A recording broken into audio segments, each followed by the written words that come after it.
Hello friends, నేను మీ Prabhakar. Welcome to Telugu mystery. ఆ గదిలో లైట్లు మినుకు మినుకుమంటున్నాయి. నేల మీద నెత్తురు పారుతోంది. అతని చేతులు రక్తంతో తడిసిపోయాయి. ఒళ్ళంతా చెమటలు, చేతులు వణుకుతున్నాయి. లేదు లేదు, ఈ పని నేను చేయలేదు, వాడు నన్ను కొట్టబోయాడు, అందుకే నేను అని గుణుగుతున్నాడు. అకస్మాత్తుగా గదిలోంచి అతని భార్య బయటకు వచ్చింది. అక్కడున్న దృశ్యం చూసి ఆమె గట్టిగా అరవబోయింది. వేగంగా వచ్చి ఆమె నోటిని మూశాడు. అరిచావంటే మన పని అయిపోయినట్టే, ఇక్కడ ఒక్క క్షణం కూడా ఉండొద్దు అని సంచిలో బట్టలు సర్దాడు. అతని అడుగులు తడబడుతుంటే గోడలు పట్టుకుని బయటకు వచ్చాడు. అతడు నడుస్తున్నాడో లేక గాలిలో తేలుతున్నాడో ఏమీ అర్థం కావట్లేదు. రోడ్డంతా నిశ్శబ్దంగా ఉంది, కానీ అతనిలో మాత్రం తుఫాను రేగుతోంది. బయట కాయిన్ బాక్స్ కనిపించగానే అక్కడికి వెళ్ళి ఓనరమ్మకు కాల్ చేశాడు. ఓనరమ్మ, నేను ఒకడిని చంపేశాను, నన్ను వెతకొద్దు అని చెప్పాడు. మంచి నిద్రలో ఉన్న ఓనరమ్మ ఆ మాట వినగానే, ఏంటయ్యా మళ్ళీ తాగావా, ఏదున్నా రేపు చూసుకుందామని అంది. తాగుబోతు ఎదవా, ఎప్పుడు ఇదే పిచ్చివాగుడు వాగుతాడు అనుకుని ఫోన్ పెట్టేసింది. ఆ రోజు మే 21, 2004, అంటే 21 ఏళ్ల క్రితం హత్య చేసిన నిందితుడు తప్పించుకుని ఎక్కడికో పారిపోయాడు. సీసీటీవీ కెమెరాలు, సాంకేతికత పెద్దగా లేని రోజులు అవి. ఇప్పట్లా సెల్ ఫోన్లు ఉండేవి కావు. ఎవరితోనైనా మాట్లాడాలంటే కాయిన్ బాక్సుల వాడకమే ఎక్కువ. ఈ సంఘటన జరిగిన 2 రోజుల తర్వాత, అంటే మే 24, 2004 చెన్నైలోని ఇందిరానగర్లో ఉన్న ఆ ఓనరమ్మకు చెందిన మరో ఇంటి ముందు కొందరు మహిళలు, పురుషులు గొడవ చేస్తున్నారు.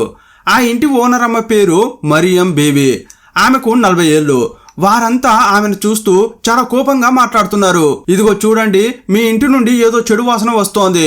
ఆ ఇంట్లో ఉండేవారు 2 రోజులుగా కనిపించడం లేదు, ఏదో జరిగి ఉంటుందని మాకు అనిపిస్తోందని వారు అన్నారు. నిజానికి మరియం బీవి ఇప్పుడు తన సొంత ఇంట్లో ఉంది. ఆమెకు ఇప్పుడున్న చోటు నుంచి కొంచెం దూరంలో మరో ఇల్లు ఉంది. దాన్ని ఆమె అద్దెకి ఇచ్చింది. ఆ ఇంటి పక్కన ఉండేవారే వీరంతా. మీ ఇంట్లో నుంచి దుర్వాసన వస్తోందని చెబుతున్నారు. అప్పుడు ఆమె ఏం చెప్తోందంటే, ఆ ఇంట్లో ఉండేవారు ఎక్కడికైనా బయటకు వెళ్ళి ఉండవచ్చు. ఒకవేళ ఏ ఎలుకో లేదా పిల్లో చనిపోయి ఉండి ఉంటుంది. దానికి ఇలా ఇంటికి వచ్చి గొడవ చేయాలా, నేను చూసుకుంటానులేండి అని ఇంతకు ముందే ఒకసారి చెప్పింది. కానీ అలా వెళ్ళిన వారంతా ఇప్పుడు మళ్ళీ వచ్చి అదే విషయం చెప్పడంతో మరియం బీవి చాలా ఆశ్చర్యానికి లోనైంది. వీరు ఇంతగా చెబుతున్నారంటే ఏదో జరిగిందని అనిపించింది. ఇంట్లో అద్దెకు ఉండేవారికి కాల్ చేద్దామంటే అప్పట్లో అందరికీ సెల్ ఫోన్లు ఉండేవి కావు. అందువల్ల ఒకసారి వెళ్ళి చూడాలని అనుకుంది. కాసేపు అయ్యాక అద్దెకి ఇచ్చిన ఇంటి వైపు వెళ్ళింది. ఆ ఇంటి నుండి వస్తున్న దుర్వాసనను గమనించింది. ఓ, ఇదేంటి ఇలా వాసన వస్తోంది, వారు చెప్పినట్లే ఏదో చెడు వాసన వస్తోందేంటి అని ఆమెలో భయం పెరిగింది. అప్పుడే 2 రోజుల క్రితం ఇంట్లో కిరాయికి ఉండే వ్యక్తి తాగిన మైకంలో మాట్లాడిన మాటలు గుర్తుకు వచ్చాయి. అయితే అతడు చెప్పింది నిజమేనా అని అనుకుంది. అదే అనుమానంతో తలుపులు తెరవగానే ఆ దుర్వాసన ఒక్కసారిగా బయటకు దూకినట్లయింది. 2 చేతులను ముక్కుకు అడ్డుగా పెట్టుకుని నెమ్మదిగా లోపలికి నడుస్తోంది. అప్పుడు లోపల భయంకరమైన దృశ్యం కనిపించింది. అక్కడ ఒక పురుషుడి మృతదేహం కనిపించింది. దాన్ని చూడగానే భయపడిపోయింది. బిగ్గరగా అరిచింది. ఆ వ్యక్తి గొంతు కోసినట్లు పెద్ద గాయం ఉంది. ఆ ప్రాంతమంతా రక్తంతో తడిసిపోయి అట్టలు కట్టి ఎండిపోయింది. అది చూసిన మరియం బీవి వెంటనే ఎన్నూరు పోలీస్ స్టేషన్కు ఫోన్ చేసి విషయం చెప్పింది. కొద్ది నిమిషాల్లోనే అక్కడికి చేరుకున్న పోలీసులు క్రైమ్ సీన్ను తమ ఆధీనంలోకి తీసుకున్నారు. మృతదేహాన్ని శవ పరీక్షకు పంపించారు. ఆధారాల కోసం ఇల్లంతా వెతికారు. ఇంతకుముందు ఆ ఇంట్లో దంపతులు అద్దెకు ఉండేవారు. కానీ పోలీసులు ఇప్పుడు వెతుకుతుంటే వారికి సంబంధించిన వస్తువులేవీ లేవు. బట్టలు కానీ ఫోటోలు కానీ ఏవీ దొరకలేదు. మొత్తం మీద ఆ ఇంట్లో కొన్ని పాత్రలు మాత్రమే ఉన్నాయి. చనిపోయిన వ్యక్తి ఆ ఇంట్లో నివసించే వ్యక్తి కాదని, అతను ఎవరో మాకు తెలియదని చుట్టుపక్కల వారు చెప్పారు. ఇంతకీ ఆ ఇంట్లో ఎవరు ఉండేవారని అడిగితే రాజేంద్రన్ అనే వ్యక్తితో పాటు అతని భార్య రసూల్ బీవి ఉండేవారని ఓనరమ్మ చెప్పింది. కానీ ఇప్పుడు వారిద్దరూ కనిపించడం లేదు. గత 3 రోజులుగా రాజేంద్రన్, అతని భార్యను తామెవరూ చూడలేదని చుట్టుపక్కల వారు కూడా చెప్పారు. మృతదేహం లభించడానికి 3 రోజుల ముందే ఆ వ్యక్తి హత్యకు గురైనట్లు శవ పరీక్ష నివేదికలో తేలింది. అంటే మే 21వ తేదీ అర్ధరాత్రి సమయంలోనే అతను చనిపోయాడు. హత్యకు గురయ్యే ముందు ఆ వ్యక్తి ఎవరితోనో గొడవ పడ్డాడని, తన ప్రాణం కాపాడుకోవడం కోసం వారితో పోరాడినట్లు రిపోర్టులో వైద్యులు చెప్పారు. అన్నింటికంటే ముఖ్యంగా హత్యకు ముందు అతను మందు కొట్టాడు. క్రైమ్ జరిగిన ఇంటి చెత్తబుట్టలో పగిలిన మద్యం సీసాలు కూడా దొరికాయి. ఈ హత్య రాజేంద్రన్ అద్దెకు ఉంటున్న ఇంట్లో జరిగింది. ఇప్పుడు వారు కనిపించకుండా పోయారు. హత్య జరిగిన రోజు రాత్రి ఓనరమ్మకు కాల్ చేసి కూడా హత్య చేసినట్లు రాజేంద్రన్ చెప్పాడు. దీన్ని బట్టి పోలీసులకు అంతా అర్థమైంది. కానీ చనిపోయిందెవరని తెలుసుకోవడానికి ప్రయత్నించారు. చనిపోయిన వ్యక్తి అదే ఇందిరానగర్ ప్రాంతానికి చెందిన 35 ఏళ్ల తాజుద్దీన్ అని అతని కుటుంబ సభ్యులు నిర్ధారించారు. 3 రోజుల క్రితమే తాజుద్దీన్ కనిపించట్లేదని అతని కుటుంబ సభ్యులు కంప్లైంట్ చేశారు. పోలీసులు ఆ అనుమానంతో వారిని క్రైమ్ సీన్కి పిలిపించారు. చనిపోయిన వ్యక్తి తాజుద్దీనే అని అతని కుటుంబ సభ్యులు గుర్తుపట్టారు.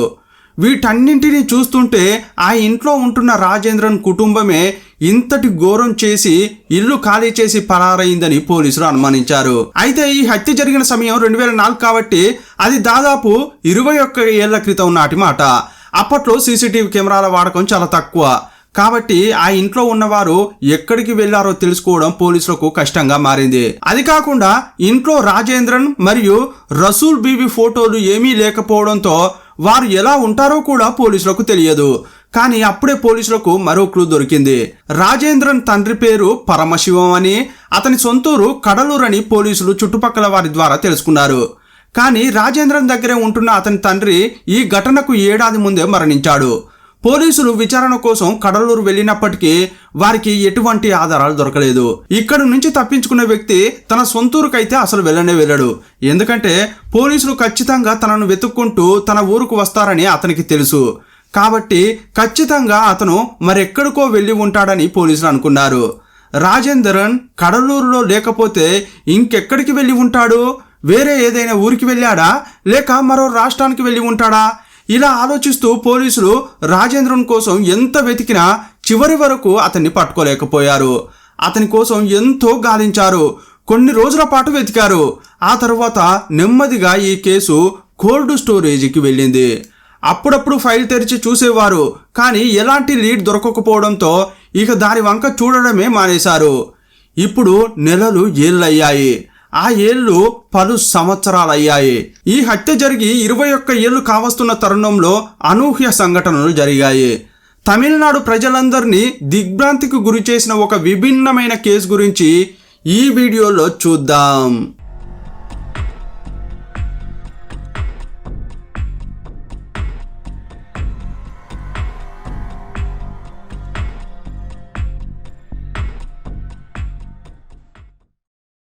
తమిళనాడులోని ఆవడి సిటీకి పోలీస్ కమిషనర్గా జూన్ 2025లో శంకర్ అనే ఆఫీసర్ వచ్చారు.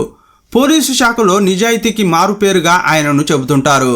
తమిళనాడులో సంచలనం సృష్టించిన సాతాన్ కులం తండ్రి కొడుకుల హత్య కేసును దర్యాప్తు చేసిన టీంకు ఈయనే చీఫ్గా ఉన్నారు. ఆ కేసులో నేరానికి పాల్పడిన పోలీసులను అరెస్ట్ చేసింది కూడా ఈయనే. కొన్ని నెలల తర్వాత ఆయన తన ఆధీనంలోని పోలీస్ స్టేషన్లకు ఒక ఉత్తర్వు జారీ చేశారు. చాలా కాలంగా పెండింగ్లో ఉన్న కేసులను దర్యాప్తు చేయాలని ఆదేశించారు. అప్పుడు ఇంట్రోలో ప్రస్తావించిన కేసు చర్చకు వచ్చింది. తాజుద్దీన్ హత్య కేసు 21 ఏళ్లుగా పెండింగ్లో ఉందని ఎన్నూరు పోలీస్ స్టేషన్ యొక్క ఇన్స్పెక్టర్ చెప్పారు. వెంటనే ఆ కేసును పరిశీలించిన కమిషనర్ నిందితుడిని పట్టుకోవాలని ఆదేశించారు. ఈ కేసును పరిష్కరించడానికి 2 బృందాలను ఏర్పాటు చేశారు. హత్య జరిగిన 21 ఏళ్ల తర్వాత కేసు మళ్ళీ విచారణకు వచ్చింది. పోలీసుల క్రైమ్ రికార్డులో ఉన్న విషయాల ప్రకారం నిందితుని పేరు రాజేంద్రన్, అతని తండ్రి పేరు పరమశివం, అతని భార్య పేరు రసూల్ బీబీ. ఆమె కూడా అతనితోనే ఉంది.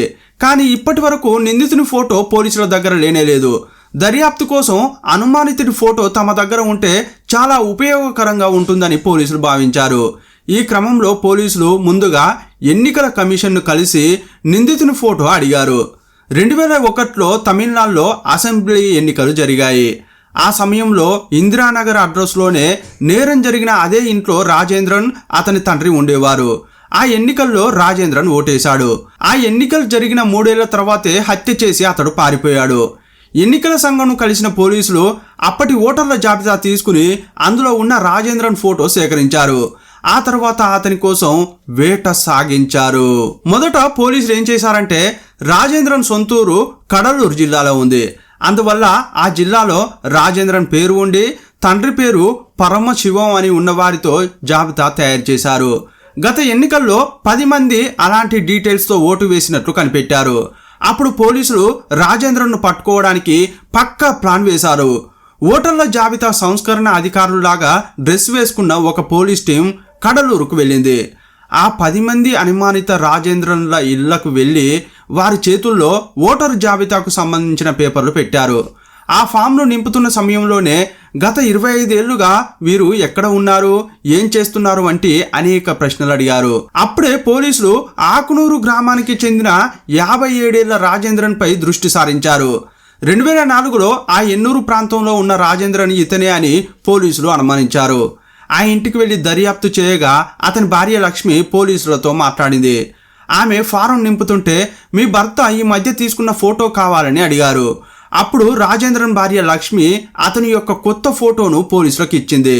దానిని తీసుకున్న పోలీసులు అంతకుముందు తాము ఎన్నికల కమిషన్ నుండి సేకరించిన పాత ఫోటోతో మ్యాచ్ చేసి చూశారు.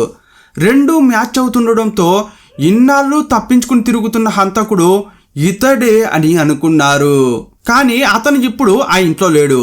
అతను వేరే రాష్ట్రానికి వెళ్ళాడని, అక్కడ తన పేరు మతం మార్చుకుని జీవిస్తున్నాడని తెలిసింది. అతని పేరు ఇప్పుడు రాజేంద్రన్ కాదు, రఫీక్. అతను ఎత్తిన అవతారం ఏంటో తెలుసా? ధూప్ ఫకీర్. అంటే షాపులు తిరుగుతూ సాంబ్రాణి పొగ చూపిస్తూ భిక్షాటన చేస్తున్నాడని తెలిసింది. అతడు ఎప్పుడో ఒకప్పుడు ఇక్కడికి వస్తాడని, 1 రోజో 2 రోజులో ఉండి వెళ్ళిపోతాడని అతని భార్య లక్ష్మి చెప్పింది. అయితే అప్పుడే పోలీసులకు మరో ప్రశ్న మొదలైంది. ఎన్నూరులో హత్య జరిగిన ఇంట్లో ఉన్న భార్య పేరు రసూల్ బీవి, కానీ ఇప్పుడు ఆకునూరులో ఉన్న భార్య పేరు లక్ష్మి. మరి రసూల్ బీవి ఏమైంది అనే ప్రశ్నలు పోలీసులకు కలిగాయి. ప్రస్తుతం రాజేంద్రన్ ఇంట్లో లేడు కాబట్టి అతనికి ఫోన్ చేసి ఇవ్వండి, మేము వివరాలు అడిగి తెలుసుకుని కన్ఫర్మ్ చేసుకుంటామని పోలీసులు చెప్పారు. అప్పుడు ఆమె అతనికి ఫోన్ చేసి పోలీసులకు ఇచ్చింది. రాజేంద్రన్ బెంగళూరులోని మడివాల ప్రాంతంలో ఉన్నాడని పోలీసులకు తెలిసింది. దాంతో పోలీసులు అక్కడికి వెళ్ళి మఫ్టీలో ఉండి రాజేంద్రన్ కోసం వెతకడం ప్రారంభించారు. అతని సెల్ ఫోన్ సిగ్నల్ ఆధారంగా అక్కడి మార్కెట్లో మాటు వేశారు. అదే సమయంలో మాసిన గడ్డంతో తలపై టోపీ పెట్టుకుని సాంబ్రాణి ధూపం వేస్తూ ఒక వ్యక్తి వస్తున్నాడు. అప్పుడు పోలీసులు అతన్ని రౌండప్ చేశారు. అతన్ని అరెస్ట్ చేస్తుంటే అతడు చాలా ఆశ్చర్యపోతున్నాడు. ఇన్నాళ్ళు తప్పించుకుని తిరిగాడు. సడన్ గా పోలీసులు వచ్చి పట్టుకుంటుంటే అతడు నమ్మలేకపోయాడు. అతన్ని చెన్నై తీసుకెళ్లి విచారణ ప్రారంభించారు. అప్పుడు అన్ని వాస్తవాలను ఒక్కొక్కటిగా చెప్పడం ప్రారంభించాడు. కడలూరుకు చెందిన రాజేంద్రన్ చిన్నతనంలోనే ఉద్యోగం వెతుక్కుంటూ చెన్నైకి వెళ్ళాడు. అక్కడ చిన్న చిన్న పనులు చేసేవాడు. ఇలా రోజులు గడుస్తున్న సమయంలో కడలూరుకు చెందిన లక్ష్మితో అతనికి పెళ్లి జరిగింది. పెళ్ళైన తర్వాత భార్య లక్ష్మిని కడలూరులోనే వదిలిపెట్టి ఆమెను పోషించడం కోసం చెన్నైకి వెళ్ళాడు. అయితే అప్పటికే చెన్నైలో రసూల్ బీవీతో అతనికి సంబంధం ఉంది. ఆ విషయం బయటపడకుండా ఉండడానికే అతను లక్ష్మిని కడలూరులో ఉంచాడు. ఒకానొక సమయంలో తన తండ్రి మరణించిన తర్వాత చెన్నైలోని తన ఇంటికి రసూల్ బీవీని తీసుకొచ్చి ఆమెనే తన భార్య అని అందరికీ చెబుతూ ఉండేవాడు. అంతేకాకుండా ఈ రాజేంద్రన్ తప్పుడు పనులు చేయడం ప్రారంభించాడు. బ్రోకర్ లాగా మారి అబ్బాయిల దగ్గర డబ్బులు తీసుకుని అమ్మాయిలను సెట్ చేసేవాడు. ఇదే క్రమంలో తాజుద్దీన్కు రాజేంద్రన్కు ఫ్రెండ్షిప్ ఏర్పడింది. రాజేంద్రన్ ఏర్పాటు చేసే మహిళల వద్దకు తాజుద్దీన్ కస్టమర్గా వెళ్ళేవాడు. అలా ఏర్పడిన స్నేహంతో అతను రాజేంద్రన్ ఇంటికి వచ్చి అతనితో కలిసి తరచుగా మందు కొట్టేవాడు. ఒకరోజు తాజుద్దీన్ తన ఇంట్లో సమస్య ఉందని నువ్వు వచ్చి న్యాయం చెప్పాలని రాజేంద్రన్ను పిలిచాడు. అక్కడికి వెళ్ళినప్పుడు తాజుద్దీన్కు అతని అన్నకు మధ్య ఏదో ఆస్తి సమస్య ఉంది. వారి సమస్య గురించి విన్నప్పుడు తాజుద్దీన్ చాలా అసూయతో ఉన్నాడని, ఆ గొడవలో అతని అన్న తప్పేం లేదని రాజేంద్రన్ అర్థం చేసుకున్నాడు. నీ అన్న చాలా వరకు తగ్గి ఉంటున్నాడు, కానీ నువ్వు ఎందుకు అంత మొండిగా ఉంటున్నావు అని తాజుద్దీన్కు సలహా ఇచ్చాడు. ఈ మాట విన్న తాజుద్దీన్కు కోపం ఆగలేదు. నిన్ను నేను ఇక్కడికి తీసుకువచ్చాను, నువ్వు నాకు మద్దతు ఇవ్వాల్సింది పోయి నా అన్నకు మద్దతు ఇస్తున్నావా? నిన్ను ఇక్కడికి తీసుకురావడమే తప్పైపోయింది. మళ్ళీ నా కంటికి కనపడకు, వెళ్ళు అని తిట్టాడు. రాజేంద్రన్ ఏమీ అనలేక అక్కడి నుంచి వెళ్ళిపోయాడు. ఈ సంఘటన జరిగిన కొన్ని రోజుల తర్వాత రాజేంద్రన్ కు మళ్ళీ బజార్లో తాజుద్దీన్ కలిశాడు. కానీ తాజుద్దీన్ అతన్ని పట్టించుకోకుండా తప్పించుకుని వెళ్ళిపోయాడు. ఇది గమనించిన రాజేంద్రన్ కు తనపై తాజుద్దీన్ ఇంకా కోపంగానే ఉన్నాడని అర్థమైంది. అతని దగ్గరకు వెళ్ళి, ఎందుకు ఇంకా దాని గురించే ఆలోచిస్తున్నావు? ఇప్పుడు మన ఇద్దరం ఆ విషయం మర్చిపోదాం. ఈ రాత్రి మా ఇంట్లో కూర్చుని మందు కొడదాం, తప్పకుండా రా అని పిలిచాడు. ఆ మాటలకు తాజుద్దీన్ కోపం కొంచెం తగ్గింది. దాంతో తాజుద్దీన్ ఆ రాత్రి రాజేంద్రన్ ఇంటికి వెళ్ళాడు. వారిద్దరూ మందు కొడుతున్నారు. కానీ మత్తు పెరిగే కొద్దీ తాజుద్దీన్ మనసులోని కోపం రగిలింది. ఏది ఏమైనా నువ్వు మా అన్నకు మద్దతుగా మాట్లాడి ఉండకూడదు, అప్పుడు నాకు ఎంత కోపం వచ్చిందో తెలుసా అని పదే పదే అదే విషయం మాట్లాడడం మొదలుపెట్టాడు. అది విని రాజేంద్రన్ కూడా మత్తులో ఉన్నాడు కాబట్టి ఎదురు సమాధానం చెప్పాడు. ఇంతకీ నువ్వేమంటావు? మీ అన్న కరెక్ట్గానే ఉన్నాడు, నేను ఎలా అబద్ధం చెప్పను అని అన్నాడు. ఆ మాటలు విన్న తాజుద్దీన్, న్యాయం గురించి నువ్వు మాట్లాడుతున్నావా? నీకు న్యాయం గురించి అంత బాగా తెలుసా? ఆడవాళ్లను సరఫరా చేసే నీలాంటి వాడిని పిలవడం నాదే తప్పు అని తాజుద్దీన్ దారుణమైన పదజాలం వాడాడు. ఆ మాటలు విని రాజేంద్రన్ తనను తాను నియంత్రించుకోలేకపోయాడు. నువ్వు మరీ ఎక్కువగా మాట్లాడుతున్నావు, మర్యాదగా ఉండదు అని అన్నాడు. కానీ తాజుద్దీన్ మరో అడుగు ముందుకేసి, నీకేంట్రా మర్యాద? డబ్బు కోసం ఆడవాళ్ళను సెట్ చేసేవాడివి, అవసరమైతే మీ ఇంట్లో వాళ్ళను కూడా సెట్ చేస్తావని మళ్ళీ మాటలు తూలాడు. ఆ మాటలకు రాజేంద్రన్ రక్తం సలసల కాగిపోయింది. నన్ను అంతలేసి మాటలు అంటావా అని తాజుద్దీన్ను కొట్టాడు. ఆ తర్వాత ఒకరిపై ఒకరు చేయి చేసుకుంటూ కింద పడి దొర్లారు. రాజేంద్రన్ భార్య రసూల్ బీవి పక్క గదిలో నిద్రపోతుండగా ఆ గొడవ శబ్దాలు వినిపించాయి. అదే సమయంలో తాజుద్దీన్ గొంతును రాజేంద్రన్ కోసేశాడు. బాగా రక్తం పోయి తాజుద్దీన్ అక్కడికక్కడే ప్రాణాలు విడిచాడు. ఇదంతా చూసి రసూల్ బీవి నమ్మలేకపోయింది. అప్పుడు రాజేంద్రన్ను పట్టుకుని, నువ్వు ఇలాంటి పని ఎలా చేశావు అని ఏడ్చింది. కాసేపట్లోనే రాజేంద్రన్కు మత్తు కొంచెం దిగింది. కోపంలో ఎంత పెద్ద తప్పు చేశాడో అతనికి అర్థమైంది. అప్పుడు రాజేంద్రన్ మెదడు వేగంగా ఆలోచించడం మొదలుపెట్టింది. మనం ఇక్కడే ఉంటే పోలీసులు ఖచ్చితంగా పట్టుకుని జైల్లో వేస్తారు, కాబట్టి వెంటనే ఇల్లు ఖాళీ చేసి వెళ్ళిపోవాలని భార్యతో చెప్పాడు. ఆమె కూడా సరే అంది. మూటా ముల్లె సర్దుకుని అక్కడి నుంచి పలాయనం చిత్తగించారు. ఆ ఇంట్లో ఉన్న ఫోటోలన్నీ తీసుకున్నారు. పగిలిన సీసాలను చెత్తబుట్టలో పడేశారు. ఇంటికి తాళం వేసి ఎవరికీ చెప్పకుండా తప్పించుకున్నారు. కానీ వెళ్లే ముందు రూపాయి కాయిన్ బాక్స్ నుంచి తన ఓనరమ్మకు కాల్ చేసి విషయం చెప్పాడు. ఆ తర్వాత రాజేంద్రన్ బెంగళూరు వెళ్లి రసూల్ బీవితో నివసించడం మొదలుపెట్టాడు. ఏమీ తెలియనట్లుగా అప్పుడప్పుడు తన మొదటి భార్య లక్ష్మితో కూడా ఉండేవాడు. లక్ష్మితో ఏం చెప్పేవాడంటే, నేను చెన్నైలో ఇల్లు ఖాళీ చేశాను, ఇప్పటి నుండి దుకాణాలకు అగర్బత్తీలు అమ్మే పనికి వెళ్తాను, అందుకోసం నేను ముస్లిం మతంలోకి మారి నా పేరును రఫీక్ అని మార్చుకుంటున్నాను అని చెప్పాడు. కడలూరులో అతను ఉన్న రోజులు చాలా దారుణంగా ఉండేవి. అగర్బత్తీలు అమ్మే పని మీద అతను తమిళనాడులోని వేర్వేరు పట్టణాలకు వెళ్ళేవాడు. అప్పుడు రాత్రిళ్ళు బస్టాండ్లలో పడుకుంటూ అక్కడి బాత్రూంలను ఉపయోగిస్తూ రోజులు గడిపేవాడు. నిజానికి తనను వెతుక్కుంటూ పోలీసులు కడలూరుకు ఎప్పుడైనా వస్తారని అతను అనుమానించేవాడు. అందువల్లే ఇంట్లో ఎక్కువసేపు ఉండకుండా బయటే భయభయంగా తిరిగేవాడు. చివరికి పోలీసులు ఒక తెలివైన ప్లాన్తో అతన్ని పట్టుకున్నారు. ఇందులో మరో దిగ్భ్రాంతికరమైన విషయం ఏంటంటే, రాజేంద్రన్ ఊరూరు తిరుగుతున్న సమయంలో చాలాసార్లు పోలీసులు అతన్ని పట్టుకుని స్టేషన్లకు తీసుకెళ్లారు. కానీ అతను ఒక హంతకుడని అప్పుడు కూడా పోలీసులకు తెలియలేదు. 21 ఏళ్లుగా పరిష్కారం కాకుండా ఉండిపోయిన కేసును ఛేదించిన పోలీస్ టీంను ఉన్నతాధికారులు ప్రశంసించారు. ప్రస్తుతం ఈ కేసు విచారణలో ఉంది. రాజేంద్రన్ పోలీసుల నుండి భౌతికంగా తప్పించుకున్నాడేమో, కానీ తన మనస్సాక్షి నుండి మాత్రం తప్పించుకోలేకపోయాడు. ఒక హత్య చేసి 21 ఏళ్ల పాటు అతను గడిపిన జీవితం జైలు శిక్ష కంటే తక్కువేమీ కాదు. రాజేంద్రన్ తన పేరును మతాన్ని మార్చుకుని భయంతో జీవనం సాగించాడు. తన సొంత ఊరు కడలూరుకు వెళ్ళినప్పుడు కూడా అతను ఇంట్లో ఉండడానికే భయపడేవాడు. ఒక మనిషి తన సొంత పేరు చెప్పుకోలేకపోవడం, తన గతానికి సంబంధించిన ఏ చిన్న ఆధారాన్ని ఉంచుకోలేకపోవడం అనేది మానసికంగా మరణంతో సమానం. ఊరూరు తిరుగుతున్నప్పుడు పోలీసులు అతన్ని చిన్న చిన్న కారణాలతో స్టేషన్కు తీసుకెళ్లిన ప్రతిసారి అతని గుండెల్లో రైలు పరిగెత్తి ఉంటాయి. ఈ రోజే నా అసలు రంగు బయటపడుతుందేమో అని ప్రతి క్షణం నరకం అనుభవించి ఉండి ఉంటాడు. మద్యం మత్తులో కోపంలో తాజుద్దీన్ను చంపడం రాజేంద్రన్ చేసిన అతిపెద్ద తప్పు. క్షణికావేశం అనేది అతని జీవితాన్ని బుగ్గిపాలు చేసింది. 2004లో సీసీటీవీ కెమెరాలు, సెల్ ఫోన్లు లేకపోయినా పోలీసులు పాత ఓటర్ లిస్టును ఆధారంగా చేసుకుని అతని ఫోటోను సేకరించారు. చివరకు అతన్ని పట్టుకున్నారు. నేరస్తుడు ఎంత తెలివైన వాడైనా ఏదో ఒక చిన్న ఆధారాన్ని వదిలేస్తాడనేది ఇక్కడ రుజువైంది.